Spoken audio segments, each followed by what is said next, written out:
Everyone, welcome back to my channel Rimpa's blog. আশা করি তোমরা খুব ভালো আছো। আজকে আমি নতুন করে এই চ্যানেলে ভিডিও আপলোড দিচ্ছি।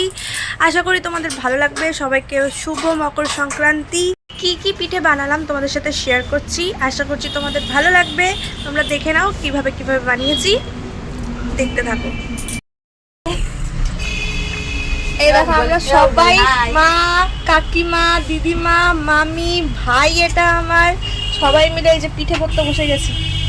দেখো দিদিমা। প্রথমেই মালপোয়া তৈরি হবে, তাই মালপোয়ার জন্য ব্যাটারটা তৈরি করে নেওয়া হয়েছে। এর মধ্যে সুজি, ময়দা, চালের গুঁড়ো, পরিমাণ মতো গুড়, তারপরে এখানে মৌরি কিছুটা দিয়ে নেওয়া হয়েছে। আর মালপোয়া দেখো কি সুন্দর ভাজা হচ্ছে।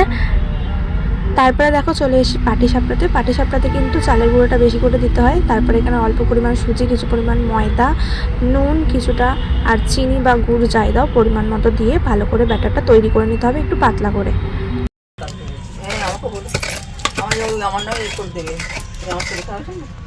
নারকেল কোড়ানো হয়ে গেছে। এবার কড়াতে পরিমাণ মতো জল আর চিনি অথবা গুড় যে যেটা ভালোবাসো দিয়ে দিও। ফুটে গেলে কোড়ানো নারকেলগুলো এর মধ্যে দিয়ে ভালো করে নাড়াচাড়া করতে হবে, প্রায় যতক্ষণ না শুকনো শুকনো হয়ে আসে আর চিটচিট মতো আঠা আঠা হয়ে আসে। এলাচগুলো কিছুটা থেতো করে দিলে কিন্তু গন্ধটা ভালো হয়, স্মেলটা ভালো আসে। দেখো এখানে কিন্তু হয়ে গেছে নারকেলের পুরটা আমাদের। পাটিসাপটার জন্য নারকেলের পুর আর ব্যাটার তো তৈরি, ভালো পাটিসাপটা করে নেওয়া যাক। বেগুনের পিছনের অংশটা কেটে নিয়ে ওটা দিয়েই চাটুর মধ্যে তেলটাকে বুলিয়ে নিতে হবে, আর ব্যাটারটা হাতা দিয়ে আলতো করে ছাড়তে হবে আর আলতো করে ছড়িয়ে দিতে হবে।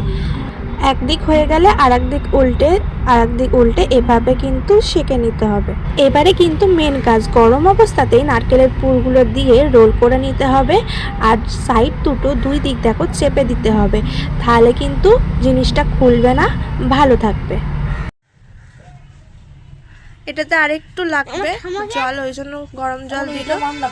দাও আমাকে, দাও এইদিকে দাও। আর আমি হচ্ছে এবারে এটা মাখবো। এটা এবার মেখে তারপরে আসছি।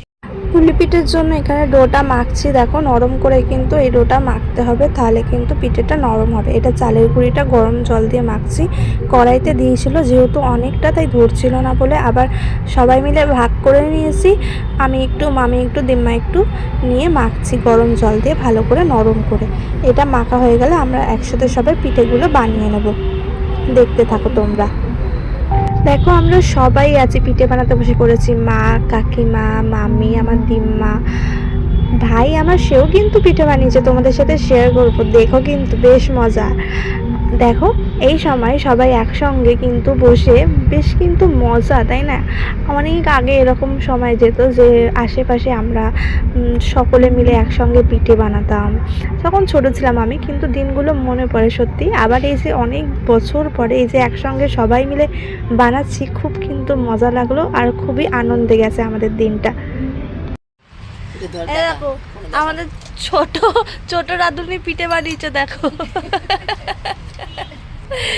ও দেখি পিঠেটা, দেখি দেখি, এই দেখো, এই দেখো। পিঠেগুলো সব বানানো হয়ে গেছে। এরপর দুধটা গরম করে নিতে হবে। কিছুটা এলাচ দেওয়া হয়েছিল দুধের মধ্যে, স্মেলটা যাতে ভালো ছাড়ে সেই জন্য। তারপর একে একে পুলি পিঠেগুলো এর মধ্যে দিয়ে দিয়েছি। কিছুক্ষণ বাদ আলতো হাতে ভালো করে একটু নাড়াচাড়া করে দিতে হবে, যাতে পিঠেগুলো ছেড়ে যায়, একে একের সাথে যাতে লেগে না যায় আর নিচের যাতে দুধটা না ধরে যায়। পিঠেগুলো সেদ্ধ হয়ে আসলে পরিমাণ মতো গুড়, চিনি যে যার পছন্দ মতো এখানে দিয়ে দিও। আরও কিছুক্ষণ ফুটিয়ে নিলে নিজেদের পছন্দ মতো কতটা গাঢ় রাখবে, কতটা পাতলা লাগবে, সেই হিসাবে আমাদের দুধ পুলি রেডি। পাটিসাপটা, মালপোয়া আর দুধ পুলি আমাদের ঘরে কিন্তু সেদিন 3 রকমের পিঠেই তৈরি হয়েছিল। পিঠেগুলো তোমাদের জন্যও পাঠিয়ে দিলাম। সকলে ভালো থেকো আর সুস্থ থেকো। আশা করছি ভিডিওটা তোমাদের ভালো লেগেছে। যদি ভালো লেগে থাকে ভিডিওটাকে লাইক, শেয়ার অ্যান্ড কমেন্ট করে দিও। আমার চ্যানেলটাকে প্লিজ সাবস্ক্রাইব করে দিও। সঙ্গে থেকো, পাশে থেকো। দেখা হবে তোমাদের সাথে নেক্সট কোনো ভিডিওতে। Good night.